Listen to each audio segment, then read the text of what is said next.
ಕೊಲೆ ಕೇಸ್ನಲ್ಲಿ ಸಿಲುಕಿರೋ ದರ್ಶನ್ಗೆ ಮತ್ತೊಂದು ಕಂಟಕ. ದರ್ಶನ್ ಮನೆ ತೂಗುದೀಪ ನಿವಾಸಕ್ಕೂ ಕೂಡ ಸಂಚುಕಾರ ಎದುರಾಗುವಂತಹ ಸಾಧ್ಯತೆಗಳಿದೆ. ರಾಜಕಾಲುವೆ ಒತ್ತುವರಿ ತೆರವು ಮಾಡದಂತೆ ನಟ ದರ್ಶನ್ ಅವರು ಸ್ಟೇ ಅನ್ನ ತೆಗೆದುಕೊಂಡಿದ್ದಾರೆ. ಬಿಬಿಎಂಪಿ ಮುಖ್ಯ ಆಯುಕ್ತ ತುಷಾರ್ ಗಿರಿನಾಥ್ ಈ ಕುರಿತಾಗಿ ಪ್ರತಿಕ್ರಿಯೆಯನ್ನ ಕೊಟ್ಟಿದ್ದಾರೆ. ಸಣ್ಣವರು ದೊಡ್ಡವರು ಅಂತ ನೋಡಲ್ಲ, ಮುಲಾಜಿಲ್ಲದೆ ಕ್ರಮವನ್ನ ವಹಿಸ್ತೀವಿ ಅಂತ ಹೇಳಿದ್ದಾರೆ. ಸ್ಟೇ ತೆರವು ಮಾಡಿ ಕಾರ್ಯಾಚರಣೆ ಮಾಡ್ತೀವಿ ಅಂತ ಮಾತನಾಡಿದ್ದಾರೆ.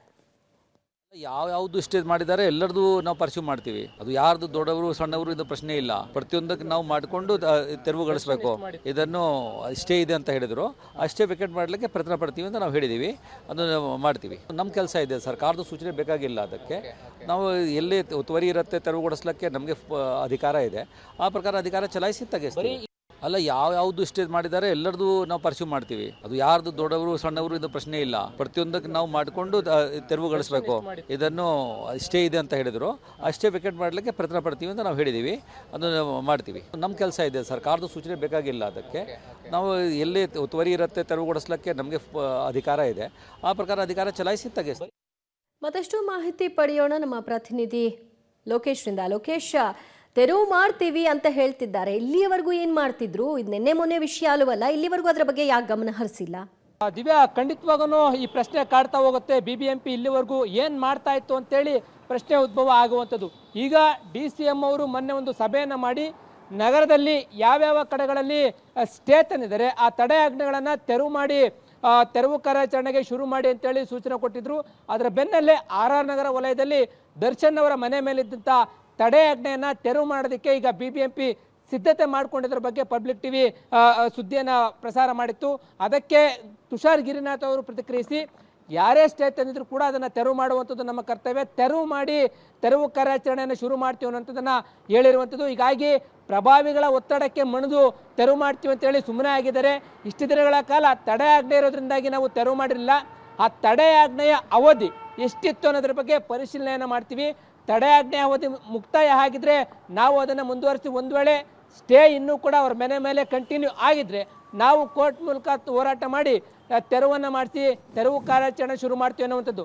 ದರ್ಶನ್ ಅವರು ಮನೆ ನಿವಾಸ ಏನು 150 ಮೀಟರ್ ಅಂದರೆ ಕಾಲುವೆ ಹರಿದುವಾಗಿರುವಂಥ 150 ಮೀಟರ್ವರೆಗೂ ಕೂಡ ಕಟ್ಟಡಗಳನ್ನು ಕಟ್ಟಬಾರ್ದು. ಆದರೆ 7 ಅಡಿ ಅಂತರದಲ್ಲಿ ಇವರು ಕಟ್ಟಡಗಳನ್ನು ಕಟ್ಟಿ ನಿಯಮವನ್ನು ಉಲ್ಲಂಘನೆ ಮಾಡಿದರು. 2016ರಲ್ಲಿ ಸ್ಟೇ ತಂದು ಬಚಾವಾಗಿದ್ರು. ಆದರೆ ಈ ಬಾರಿ ತೆರವು ಕಾರ್ಯಾಚರಣೆ ಮಾಡ್ತೀವಿ ಅಂತೇಳಿ ಬಿಬಿಎಂಪಿ ಮುಂದಾಗಿರೋದ್ರಿಂದ ಈ ಬಾರಿ ಕೂಡ ತೆರವು ಕಾರ್ಯಾಚರಣೆ ಮಾಡ್ತಾರ, ಪ್ರಭಾವಿಗಳ ಒತ್ತಡಕ್ಕೆ ಮಣಿದು ಹಾಗೆ ಸುಮ್ಮನೆ ಆಗ್ತಾರ ಅನ್ನೋದನ್ನ ಕಾದು ನೋಡ್ಬೇಕಾಗಿದೆ. ಆದರೆ RR ನಗರ ವಲಯದಲ್ಲಿ ದರ್ಶನ್ ಅವರೊಬ್ಬರ ಮನೆ ಅಷ್ಟೇ ಅಲ್ಲ, ಶಾಮನೂರು ಶಿವಶಂಕರಪ್ಪರವರ ಆಸ್ಪತ್ರೆ ಕಟ್ಟಡ ಕೂಡ ಇರುವಂಥದ್ದು. ಒಟ್ಟು 70 ಕಟ್ಟಡಗಳನ್ನು ಬಿಬಿಎಂಪಿ ಗುರುತು ಮಾಡಿದ್ದು ತೆರವು ಕಾರ್ಯಾಚರಣೆ ಮಾಡ್ತೀವಿ ಅಂತೇಳಿ ಮುಂದಾಗಿದೆ. ಕಾದು ನೋಡ್ಬೇಕಾಗಿದೆ ದಿವ್ಯಾ, ಈ ಬಾರಿ ಆದರೂ ತೆರವು ಕಾರ್ಯಾಚರಣೆ ಮಾಡ್ತಾರಾ ಅಥವಾ ಒತ್ತಡಕ್ಕೆ ಮಣಿದು ಸುಮ್ಮನೆ ಆಗ್ತಾರ ಅನ್ನೋದನ್ನ ನೋಡುವಂಥದ್ದು. ಓಕೆ, ಥ್ಯಾಂಕ್ ಯು ಲೋಕೇಶ್ ನಿಮ್ಮೆಲ್ಲ ಮಾಹಿತಿಗೆ. ರಾಜಕಾಲುವೆ ಒತ್ತುವರಿ ತೆರವು ಮಾಡೋ ವಿಚಾರಕ್ಕೆ ಸಂಬಂಧಪಟ್ಟ ಹಾಗೆ ಇದೀಗ ಬಿಬಿಎಂಪಿ ಕೂಡ ಪ್ರತಿಕ್ರಿಯೆಯನ್ನು ಕೊಟ್ಟಿದೆ. ಕಾನೂನು ರೀತಿಯಲ್ಲೇ ನಾವು ಕೂಡ ಅದರ ಬಗ್ಗೆ ಹೋರಾಟ ಮಾಡಿ ತೆರವು ಮಾಡೇ ಮಾಡ್ತೀವಿ ಅಂತ ಸ್ಪಷ್ಟನೆಯನ್ನು ಕೊಟ್ಟಿದ್ದಾರೆ. ಇಲ್ಲಿ ಸಣ್ಣವರು ದೊಡ್ಡವರು ಅಂತ ಇಲ್ಲ ಅಂತ. ಹಾಗಾದ್ರೆ ಏನಿದು ದರ್ಶನ್ ಮನೆ ಕಂಟಕ? 2016ರಲ್ಲಿ ರಾಜಕಾಲುವೆ ಒತ್ತುವರಿಗೆ ಸರ್ಕಾರ ಸೂಚನೆಯನ್ನ ಕೊಟ್ಟಿತ್ತು. ಎಲ್ಲೆಲ್ಲಿ ಒತ್ತುವರಿ ಆಗಿದೆ ಅದೆಲ್ಲವನ್ನು ಕೂಡ ತೆರವು ಮಾಡಿ ಅನ್ನುವಂತಹ ಸೂಚನೆಯನ್ನ ಕೊಟ್ಟಿತ್ತು. ಒತ್ತುವರಿ ಮಾಡಿಕೊಂಡಂತಹ ಕಟ್ಟಡಗಳ ಲಿಸ್ಟ್ ಅನ್ನ ಆಗ ಬಿಬಿಎಂಪಿ ಸಿದ್ಧಪಡಿಸಿತು. ಅದರಲ್ಲಿ ಯಾರೆಲ್ಲ ಒತ್ತುವರಿ ಮಾಡ್ಕೊಂಡಿದ್ದಾರೆ, ದೊಡ್ಡವರು ಸಣ್ಣವರು ಎಲ್ಲ ಲಿಸ್ಟ್ ಅಲ್ಲಿ ಬಂದು ಸೇರ್ಕೊಳ್ತು. ಕಾಲುವೆಯ ಬಫರ್ ಝೋನ್ ಮೇಲೆ ದರ್ಶನ್ ನಿವಾಸ ನಿರ್ಮಾಣ ಆಗಿದೆ ಅನ್ನುವಂತಹ ಅಂಶವೂ ಕೂಡ ಈ ಪಟ್ಟಿಯ ಒಳಕ್ಕೆ ಅಡಕವಾಯಿತು. ಹಾಗಾಗಿ ಆ ಬಫರ್ ಝೋನ್ ನಲ್ಲಿ ದರ್ಶನ್ ಅವರ ನಿವಾಸ ಇದೆಯಾ ಇಲ್ವಾ ಅಂತ ಚೆಕ್ ಮಾಡಿದ್ರು ಕೂಡ. ತೆರವು ಕಾರ್ಯಾಚರಣೆ ಮಾಡುವಾಗ ತಡೆಯಾಜ್ಞೆಯನ್ನ ದರ್ಶನ್ ಅವರು ತಂದಿದ್ರು. ಇದನ್ನ ತೆರವು ಮಾಡಕೂಡದು ಅನ್ನುವಂಥ ಹಿನ್ನೆಲೆಯಲ್ಲಿ ಕೋರ್ಟ್ಗೆ ಹೋಗಿ ಕೋರ್ಟ್ನ ಮೂಲಕವಾಗಿ ಸ್ಟೇಯನ್ನ ತಂದ್ಕೊಂಡ್ರು. ಈಗ ಅದು ಸ್ಟೇ ಇದೆ. RR ನಗರದ ಐಡಿಯಲ್ ಹೋಮ್ಸ್ನಲ್ಲಿರುವಂತಹ ದರ್ಶನ್ ಅವರ ನಿವಾಸ ಅದು ಒತ್ತುವರಿ ಮಾಡಿಕೊಂಡಿರುವಂತಹ ಸ್ಥಳದಲ್ಲಿ ನಿವಾಸವನ್ನ ಕಟ್ಟಲಾಗಿದೆ. ಸದ್ಯ ಈ ಸಂಬಂಧಿತವಾಗಿ ಸ್ಟೇ ಕೂಡ ತೆಗೆದುಕೊಳ್ಳಲಾಗಿದೆ. RR ನಗರದಲ್ಲಿ ಒಟ್ಟು 70 ಕಡೆ ಈ ರೀತಿಯಾಗಿ ಒತ್ತುವರಿ ಆಗಿದೆ ಅನ್ನೋದು ಪತ್ತೆಯಾಗಿದೆ. ಒಟ್ಟು 70 ಕಡೆಗಳಲ್ಲಿ ಕೆಲವರು ಆಸ್ಪತ್ರೆ ನಿರ್ಮಿಸಿದ್ದಾರೆ, ಕೆಲವರು ಮನೆಗಳನ್ನು ನಿರ್ಮಿಸಿದ್ದಾರೆ.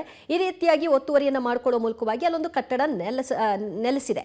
ಹೊಸದಾಗಿ 33, ಹಳೆಯದಾಗಿ 37 ಒತ್ತುವರಿ ಪ್ರಕರಣಗಳು ಈಗಾಗಲೇ ದಾಖಲಾಗಿರುವಂಥದ್ದು. ಹೊಸದಾಗಿ ಆಗ್ಲಿಕ್ಕೆ ಯಾಕೆ ಅವಕಾಶ ಮಾಡಿಕೊಟ್ರು? ಹಳೆ ಲಿಸ್ಟಲ್ಲಿ ಸ್ಟೇ ಇದೆ, ಮತ್ತೊಂದು ಹೊಸದಾಗದೇ ಇರೋ ಹಾಗೆ ನೋಡ್ಕೊಳ್ಬಹುದಿತ್ತಲ್ವಾ? ಸ್ಟೇ ಇರುವ ಪ್ರಕರಣಗಳನ್ನ ತೆರವು ಮಾಡಿಸಲು ಬಿಬಿಎಂಪಿ ಇದೀಗ ಸಿದ್ಧತೆಯನ್ನ ಮಾಡ್ಕೊಳ್ತಾ ಇದೆ. ಯಾವ ರೀತಿಯಾಗಿ ಮುಂದಿನ ಕಾನೂನಾತ್ಮಕ ಹೋರಾಟವನ್ನು ನಡೆಸೋ ಮೂಲಕವಾಗಿ ಸ್ಟೇಯನ್ನ ತೆರವು ಮಾಡಿ ಈ ಒತ್ತುವರಿಯನ್ನ ತೆರವು ಮಾಡೋದು ಅನ್ನೋದರ ಬಗ್ಗೆ ಈಗ ಚಿಂತನೆಯನ್ನ ನಡೆಸ್ತಾ ಇದೆ.